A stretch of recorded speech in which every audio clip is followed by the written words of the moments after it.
दर्शक बंधु सत्यपाठ चैनल आपणक नहीं आसी चाणक्य नीति श्लोकर संपूर्ण विश्लेषण सरल ओडिया रे जहाँ बदल देव आपणकर व्यक्तित्व एवं आपणक जीवन को देव दिग्दर्शन। तेबे चलतु देरी न करी आगु को बढ़िबा। आचार्य विष्णुगुप्त अन्य नाम हेउची चाणक्य। तांको द्वारा रचित चाणक्य नीतिर मुख्य विषय हेउची मानव जीवनर प्रत्येक क्षेत्र उपरे उपदेशात्मक और व्यावहारिक शिक्षा देवा। एही ग्रंथरे धर्म, संस्कृति, न्याय, शांति, सुशिक्षा और समग्र मानव जीवनर उन्नति नहीं सुंदर चित्रण करा जायछि। आचार्य चाणक्यंकर एही नीतिगत महत्वपूर्ण ग्रंथरे जीवन सत्य और व्यवहार आदर्श और वास्तवतार एक सुंदर समन्वय देखिबाकू मिले। जीवनर नीति और नीतिमूलक चर्चार जेपरि व्यवहारिक और उपदेशात्मपूर्ण चित्रण एठारे दिया जायछि ताहा आचार्य चाणक्यंकर महानता को दर्शाए। एही कारणरू चाणक्य नीति पूरा विश्व रे प्रसिद्ध और समन्वित ग्रंथ भावरे परिचित। आचार्य विष्णुगुप्त बा चाणक्य प्राचीन भारतर विशिष्ट राजनैतिक विचारक, राजनीति शास्त्री, दूरदर्शी चिंतक और नीतिविद थिले। से नंद वंशर समूल नाश करी तांकर मेधावी शिष्य चंद्रगुप्त मौर्य को सिंहासन रे बसाइथिले और मौर्य वंशर स्थापना करथिले। एहा तांकर एक महान सफलता थिला।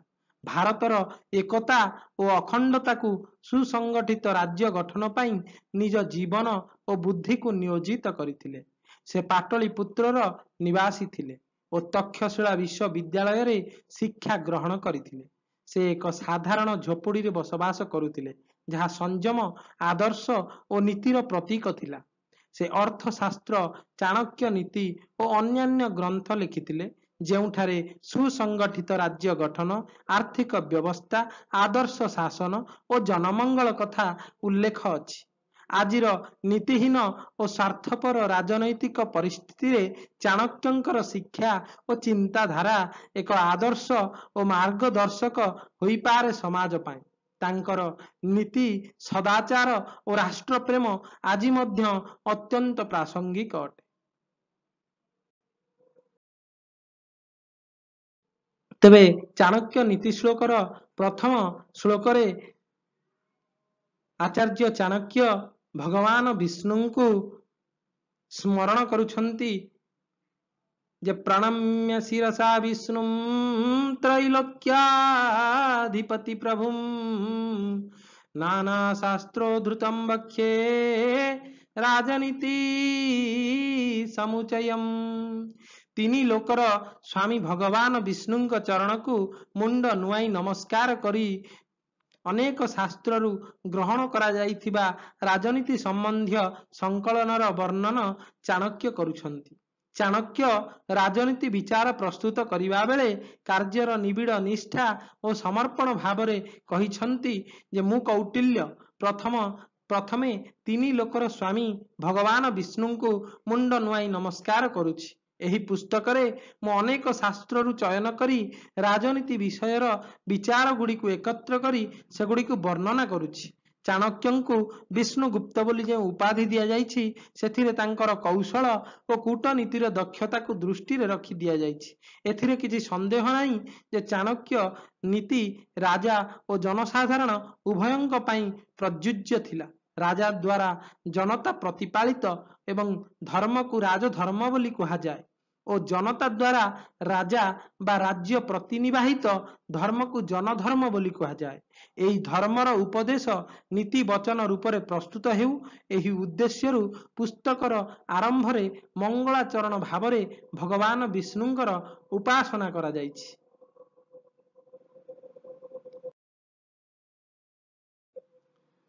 अधीतेद्यं यथा शास्त्रं नरो जनाति सत्तमः धर्मपदो सविख्यातं कार्यकार्यं शुभाशुभम्।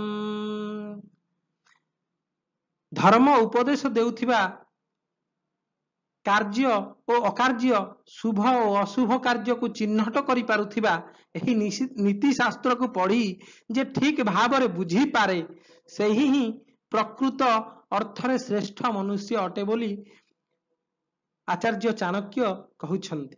ଏହି ନୀତି ଶାସ୍ତ୍ରରେ ସେ ଲେଖିଛନ୍ତି ଯେ କଣ କରିବା ଉଚିତ ଏବଂ କଣ ନ କରିବା ଉଚିତ, କଣ ଭଲ ଓ କଣ ଖରାପ, ଏହା ସବୁ ଦିଗରୁ ସେ ଜଣାଇ ଦେଇଛନ୍ତି। ଯିଏ ଏହାକୁ ଅଧ୍ୟୟନ କରି ନିଜ ଜୀବନରେ ପ୍ରୟୋଗ କରେ ସେ ହିଁ ଶ୍ରେଷ୍ଠ ମନୁଷ୍ୟ ବୋଲି ଆଚାର୍ଯ୍ୟ ଚାଣକ୍ୟ କହିଛନ୍ତି। ଆଚାର୍ଯ୍ୟ ଚାଣକ୍ୟ କହିଛନ୍ତି ଯେ ଯିଏ ବୁଦ୍ଧିମାନ ସେହି ନୀତିଶାସ୍ତ୍ର ପଢ଼ି ଜାଣିପାରିବ ତାର ଧର୍ମ କଣ, ଯେ ତାଙ୍କ ପାଇଁ କଣ କରିବାର ଯୋଗ୍ୟ ଅର୍ଥାତ୍ କଣ କରଣୀୟ, ସେ କାର୍ଯ୍ୟର ଭଲ ମନ୍ଦ ଦୁଇଟି ବିଷୟରେ ଜ୍ଞାନ ରଖିପାରେ। ଅର୍ଥାତ୍ ଯେପରି ଅଗ୍ନିର ଧର୍ମ ହେଉଛି ଜାଳିବା ଏବଂ ପାଣିର ଧର୍ମ ହେଉଛି ଲିଭେଇବା, ସେହିପରି ରାଜନୀତିରେ କିଛି କାର୍ଯ୍ୟ ଧର୍ମ ଅନୁକୂଳ ଓ କିଛି ଧର୍ମ ବିରୁଦ୍ଧ ହୁଏ। ଗୀତାରେ ଶ୍ରୀକୃଷ୍ଣ ଅର୍ଜୁନଙ୍କୁ ଯୁଦ୍ଧ ମଝିରେ ଯିବାକୁ କହିଥିଲେ, କାରଣ ସେ ତାଙ୍କର କ୍ଷତ୍ରିୟ ଧର୍ମ ଥିଲା। ସତ୍ୟ ଯେଉଁଥିରେ ଶତ୍ରୁ ସାମ୍ନାରେ ରହିଛି ସେଠାରେ ଯୁଦ୍ଧ କରିବାକୁ ହିଁ ଧର୍ମ କୁହାଯାଏ। ପଳାଇବା ବା ଫେରିଯିବାକୁ କାୟରତା କୁହାଯାଏ। ଆଚାର୍ଯ୍ୟ ଚାଣକ୍ୟ ଧର୍ମକୁ ଜ୍ଞାନ ସମ୍ମତ ବୋଲି ମାନନ୍ତି। ତଦାହଂ ସମ୍ପ୍ରବକ୍ଷ୍ୟାମି ଲୋକାନାଂ ହିତକାମ୍ୟୟା येन विज्ञात मात्रेण सर्वज्ञात्वं प्रपद्यते।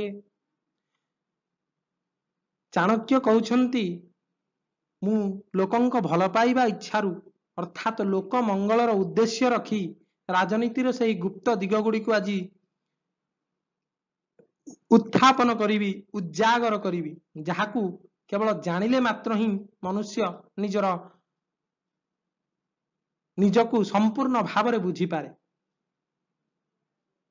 କଥାର ଅର୍ଥ ହେଉଛି ଯେ ରାଜନୀତିର ନୀତି ଗୁଡ଼ିକ ପ୍ରୟୋଗ କରିବା ଠାରୁ ଅଧିକ ଜରୁରୀ ହେଉଛି ସେଗୁଡ଼ିକୁ ଠିକ ଭାବରେ ବୁଝିବା ଓ ଜାଣିବା, ତାର ଅର୍ଥ କଣ ଏବଂ ସେମାନଙ୍କର ପ୍ରଭାବ କଣ ହୋଇପାରେ। ଏହି କାରଣରୁ ଯିଏ ଏହି ନୀତି ଶାସ୍ତ୍ର ପାଠ କରିଥାଏ ସେ ରାଜନୀତିର ପଣ୍ଡିତ ହୋଇପାରେ। ସେହିପରି କେବଳ ବ୍ୟକ୍ତିଗତ ମଙ୍ଗଳ ନୁହେଁ, ସାର୍ବଭୌମ ମଙ୍ଗଳ ପାଇଁ ରାଜନୀତି ଜ୍ଞାନର ଅତ୍ୟନ୍ତ ଆବଶ୍ୟକ ଅଛି। ତେଣୁ ଚାଣକ୍ୟ କହୁଛନ୍ତି ରାଜନୀତିକୁ କେବଳ ବ୍ୟକ୍ତିଗତ ସ୍ୱାର୍ଥ ପାଇଁ ବ୍ୟବହାର କରାଯାଇପାରେ ନା। ରାଜନୀତିର ଅର୍ଥ ହେଉଛି ସାର୍ବଭୌମ ମଙ୍ଗଳ, ସମାଜର କଲ୍ୟାଣ ପାଇଁ ରାଜନୀତିର ଆବଶ୍ୟକ ଅଛି। କିନ୍ତୁ ବର୍ତ୍ତମାନ ପରିସ୍ଥିତିରେ ରାଜନୀତି କେବଳ ଗୋଟିଏ ବ୍ୟକ୍ତିଗତ ମଙ୍ଗଳ ପାଇଁ ଉଦ୍ଦିଷ୍ଟ ବୋଲି ଆମେ କହିପାରିବା। ସାର୍ବଭୌମ ମଙ୍ଗଳ ପାଇଁ ରାଜନୀତିକୁ ବ୍ୟବହାର ଖୁବ କମ ହେଉଛି। ତେଣୁ ସମାଜରେ ରାଜନୀତି କରୁଥିବା ବ୍ୟକ୍ତିମାନେ ବର୍ତ୍ତମାନ ସ୍ୱାର୍ଥପର,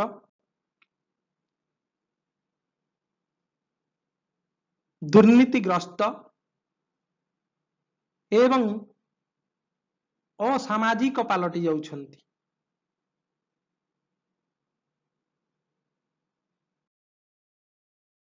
ମୂର୍ଖ ଶିଷ୍ୟୋପଦେଶେନ ଦୁଷ୍ଟ ସ୍ତ୍ରୀ ଭରଣେନ ଚ ଦୁଃଖୀ ତୈଃ ସମ୍ପ୍ରୟୋଗେଣ ଫଙ୍ଗଡ଼ିତୋପ୍ୟବସିଦ୍ଧତି। ଚାଣକ୍ୟ କହୁଛନ୍ତି ମୂର୍ଖ ଶିଷ୍ୟକୁ ଉପଦେଶ ଦେଲେ ବା ଦୁଷ୍ଟ ପତ୍ନୀକୁ ଭରଣ ପୋଷଣ କଲେ ଏବଂ ଦୁଃଖୀ ଏବଂ ରୋଗୀ ବ୍ୟକ୍ତିଙ୍କ ସହିତ ସମୟ କଟାଇଲେ ଜଣେ ବୁଦ୍ଧିମାନ ବ୍ୟକ୍ତି ମଧ୍ୟ ଶୋକାଗ୍ରସ୍ତ ହୋଇଯାଏ ବା ଦୁଃଖୀ ହୋଇଯାଏ। ଅର୍ଥାତ୍ ଯେତେବେଳେ ଏକ ମଣିଷ କେତେ ବି ବୁଦ୍ଧିମାନ ହେଉନା କାହିଁକି, ଯଦି ସେ ଜଣେ ମୂର୍ଖ ସହିତ ଶିକ୍ଷା ଆଲୋଚନା କରୁଛି, ମୂର୍ଖକୁ ଶିକ୍ଷା ଦେଉଛି ବା ଗୋଟେ ଦୁଷ୍ଟ ପତ୍ନୀ ସହିତ ଜୀବନ ବ୍ୟତୀତ କରୁଛି ଏବଂ ଦୁଃଖୀ ଓ ରୋଗୀଙ୍କ ମଧ୍ୟରେ ବଞ୍ଚି ରହୁଛି, ତେବେ ସେ ଅବଶ୍ୟ ଭାବରେ ଦୁଃଖଗ୍ରସ୍ତ ହୋଇଯାଏ। ତେଣୁ ସାଧାରଣ ଲୋକ ତ ଏହାର ପ୍ରଭାବରୁ କିଭଳି ଭାବରେ ବର୍ତ୍ତି ପାରିବ? ଶୁଣିବାକୁ ଏହି ଉପଦେଶ ସାଧାରଣ ଲାଗିପାରେ, କିନ୍ତୁ ଯଦି ଏହା ଉପରେ ଗମ୍ଭୀରତାର ସହିତ ଆମେ ବିଚାର କରିବା ତେବେ ବୁଝିପାରିବା ଯେ ଶିକ୍ଷା ସେହି ବ୍ୟକ୍ତିକୁ ଦିଆଯିବା ଉଚିତ ଯିଏ ଗ୍ରହଣ କରିବାକୁ ଯୋଗ୍ୟ ଏବଂ ଉପଯୁକ୍ତ ପାତ୍ର ଅଟେ। तेणु आमे जड़े जीवन साथी बाछिया बेले जदि गोटे पुरुष हेउ किंबा नारी जदि पुरुषटे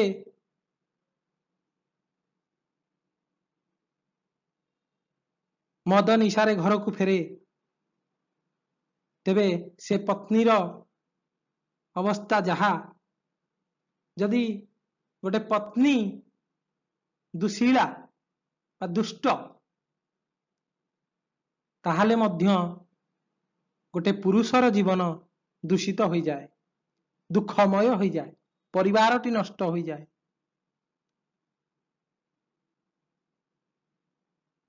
एवं यदि आमे मूर्ख लोक को जेते शिक्षा देले मध्य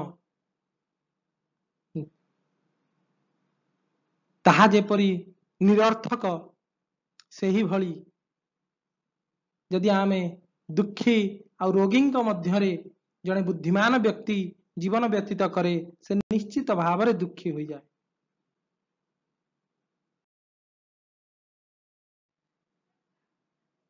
दुष्टा भार्या सठंग मित्रम भृत्य सोतरदायक ससर्पे च गृहे वासो मृत्युरेव न संशय। यही श्लोक चाणक्य पुणी कौन कहते ना मनुष्य मृत्युर कारण निजक दूरे रखा उचित। कौन से सब मृत्युर कारण?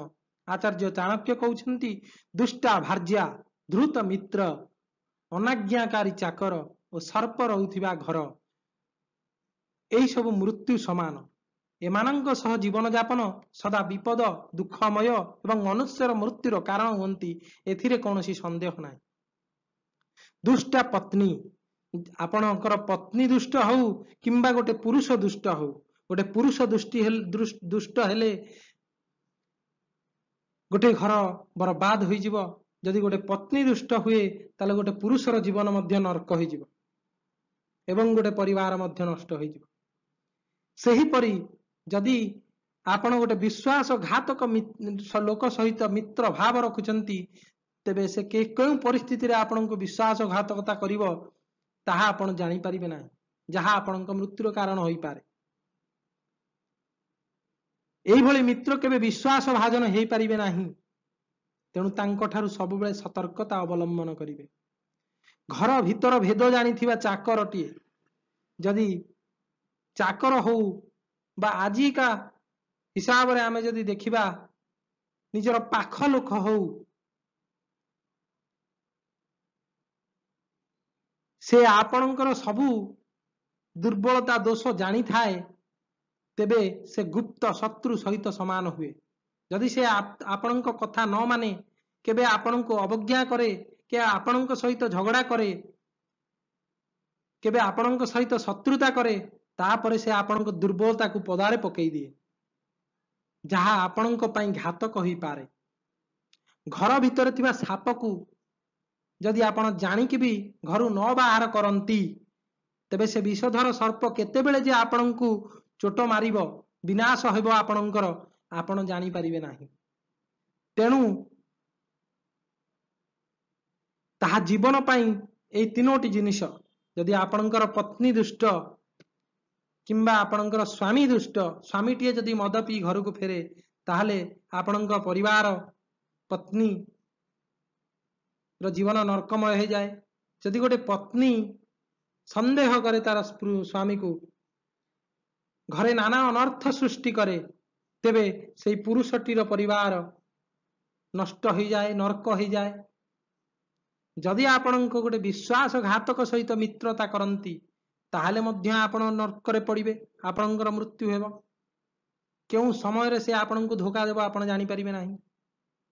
जदि आपणकर चाकर आपणकर अति पाख लोक आपणकर दुर्बलता जानिथिबा लोक आपणक कथा को अवज्ञा करे आपणक सहित केबे अनपढ़ हो जाए आपणक सहित केतेबेले अपढ़ हो जाए सेतेबेले से आपणक पई घातक साब्यस्त हबो। एवं जदि गोटे विषधर सर्प आपणक घरे अछि बा पशि आसीछि आपण जानिकि भी हे ज्ञान करि दैछन्ति तेबे मध्य ताहा आपणक जीवन पाई विपद हेबो। तेणु एही सब विषय सचेतन रहिबा एवं दूर रे रहिबा ही जने बुद्धिमान लोक पाई उचित बोली आचार्य चाणक्य कहउछन्ति। आपदार्थे धनम रखे दान रखे धनरैपि आत्मनम सततम रखे धाररपि धनरपि। एही श्लोक रे चाणक्य कौन कहउछन्ति? आपद बा विपत्ति समय रे संचित धन मनुष्य को उद्धार करे। तेणु धन को रक्षा करिबा अत्यंत आवश्यक। किंतु विपद समय रे जदि आपणक स्त्री अछि आउ धन दुई जनक भितर बाछिबा को पड़े तेबे आपणक धन ठारू स्त्री होउछि बढ़िकिरी। तेणु प्रथमे आपणक स्त्री को रक्षा करंतु। हेले सबुटु बड़ होउछि निजर प्राण। तेणु जदि आपणक पाखरे आपणकर स्त्री आउ आपण अछंती तेबे आत्मरक्षा अर्थरे प्रथमे निजको रक्षा करंतु। जदि जीवन रहिला नाही चाणक्य कहउछन्ति तेबे धन वा स्त्री र की प्रयोजन। चाणक्य स्वार्थ आपण भाबिबे जे चाणक्य स्वार्थपर कथा कहउछन्ति। स्त्री निजर परिवार सहित समान। तेणु विपद आपद रे निज परिवार सहित ठिया हेबा निहाती आवश्यक। किंतु चाणक्य जो समय रे एई सब जिनिस लेखुचंती से समय रे स्त्री मानक एते उच्च मर्यादा दिया जाउ नथिला। स्त्री माने घरर चारिकांथ भितर रहउथिले। तेणु से समयर कथा अलगा आजिर कथा अलगा। आमे दर्शन को बुझिबा ता भितर थिबा गूढ़ रहस्य को बुझिबा। आजिर समय रे कौन गुरुत्वपूर्ण अछि आमे सेई गुडी को ही देखिबा।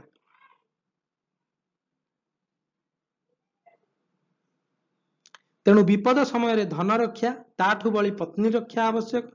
तेबे सबुटु गुरुत्वपूर्ण हेउछि निजर प्राण रक्षा। जदि जीवन न रहिला सबु निरर्थक बोली एठी चाणक्य कहउछन्ति।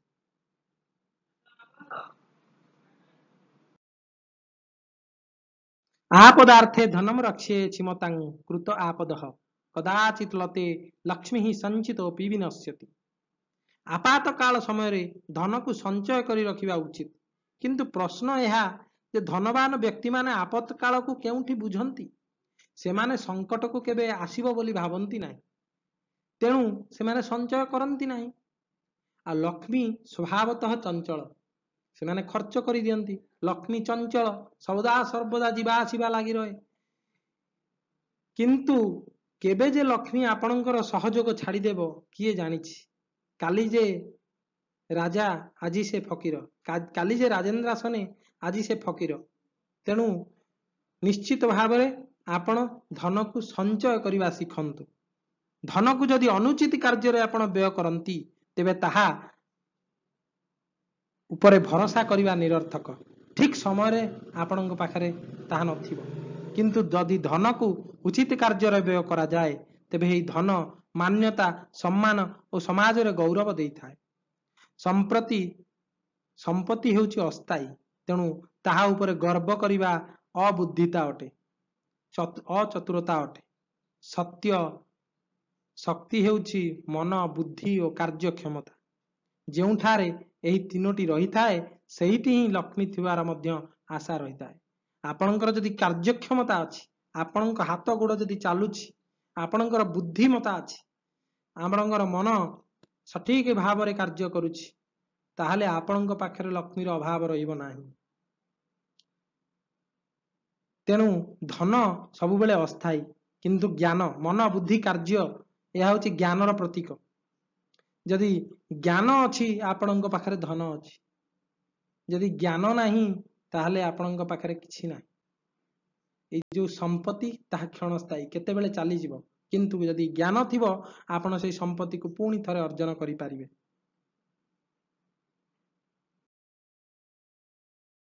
चाणक्य नीति श्लोकर ओडिया विश्लेषण सीरीज रो प्रथम वीडियो को एठी रखिबा। पुणी आपणक पई नै आसीबी आउ किछि श्लोक सहित द्वितीय वीडियो। से पर्यंत नमस्कार। ରହୁଛି। ଯଦି ଭିଡ଼ିଓଟି ଆପଣଙ୍କୁ ଭଲ ଲାଗିଲା ତେବେ ଗୋଟେ ଲାଇକ୍ କରନ୍ତୁ ଏବଂ ଯଦି ଆପଣ ସମାଜରେ ମଙ୍ଗଳ ପାଇଁ ନୀତି ଚାଣକ୍ୟ ନୀତି ଶ୍ଲୋକକୁ ଉଚିତ ମନେ କରୁଥାନ୍ତି ତେବେ ଏହି ଭିଡ଼ିଓଟିକୁ ସେୟାର ମଧ୍ୟ କରନ୍ତୁ ଏବଂ